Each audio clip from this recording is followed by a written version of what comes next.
سترہ کا بیان۔ سترہ سے مراد وہ چیز ہے جو نمازی اپنے آگے کھڑی کر کے نماز پڑھے تاکہ اس کے آگے سے گزرنے والا گناہگار نہ ہو۔ مثلاً لکڑی، دیوار، ستون، درخت اور گاڑی وغیرہ کو سترہ بنایا جا سکتا ہے۔ سترہ کی لمبائی کم از کم 2 بالش 1.5 فٹ اور موٹائی کم از کم 1 انگلی کے برابر ہونی چاہیے۔ کسی بیٹھے یا لیٹے انسان کو بھی سترہ بنایا جا سکتا ہے۔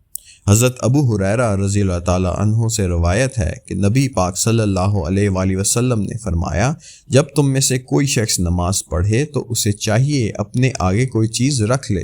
اگر کوئی چیز نہ پائے تو چھڑی گاڑ لے، اگر اس کے پاس چھڑی بھی نہ ہو تو ایک لکیر کھینچ لے، اس کے بعد اس کے آگے سے کچھ گزرے تو اس میں کوئی حرج نہیں۔ ابو داؤد 699، ابن ماجہ 943۔ مستحب یہ ہے کہ نمازی اور سترے کے درمیان صرف اتنا فاصلہ ہو کہ سجدہ کر سکے۔ نیز یہ بھی مستحب ہے کہ سترہ بالکل سامنے نہ ہو بلکہ ذرا سا دائیں یا بائیں آبرو آنکھ کی طرف ہو۔ افضل دائیں آبرو کی طرف ہے۔ مشکات: اگر سامنے کوئی درخت یا دیوار وغیرہ ہو تو وہی سترہ ہے۔ امام کا سترہ تمام مقتدیوں کا سترہ سمجھا جائے گا۔ بخاری 493۔ حضرت بلال رضی اللہ تعالیٰ عنہ سے روایت ہے کہ رسول اللہ صلی اللہ علیہ وآلہ وسلم نے نماز پڑھی اور آپ کے اور دیوار کے درمیان اندازاً 3 ہاتھ کا فاصلہ تھا۔ بخاری 506۔ احمد، نسائی۔ 1 ہاتھ کی لمبائی سے مراد ہاتھ کی بڑی انگلی سے کہنی تک کی لمبائی ہے۔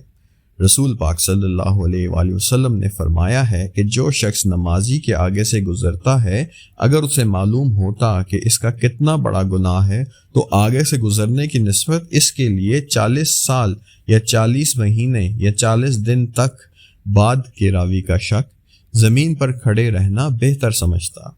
بخاری 510، مسلم، ابو داؤد، ترمذی، نسائی، ابن ماجہ۔